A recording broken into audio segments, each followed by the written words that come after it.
To make you aware that the majority of people are poor, I don't need to whack you across the face with a huge stick. The majority of Americans and people all over the world are completely broke and live paycheck to paycheck. And I'll explain why shortly. Where does a pinecone go if you watch it fall off the tree while looking out the window? It obviously collapses. This is true because of how gravity works. There are additional universal laws, similar to the law of gravity, and these laws explain why everyone is poor. The principle of cause and effect is one of nature's most potent laws. And according to this law, every action that takes place in the universe triggers a response.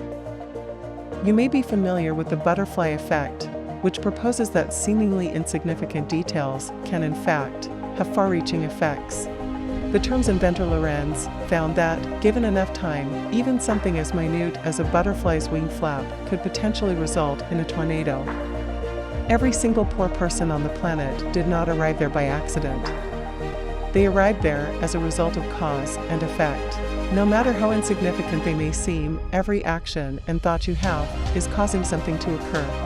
And the majority of people are poor because they are unaware that even seemingly insignificant decisions they make each day can result in a tornado. They are unaware that making the decision to give up on your dreams even just once can lead to a lifetime of poverty.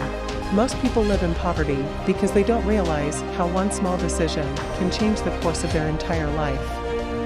They are ignorant of the fact that there is a cause and an effect for every single thing in the universe. Wealthy people enjoy prodding the universe to see what happens, while those in poverty spend all of their time daydreaming. Every little decision you make every day is either keeping you in poverty or lifting you out of it. Just like one tiny flap of a butterfly's wings can potentially start a tornado. And with that, I'd just like to say thanks for watching.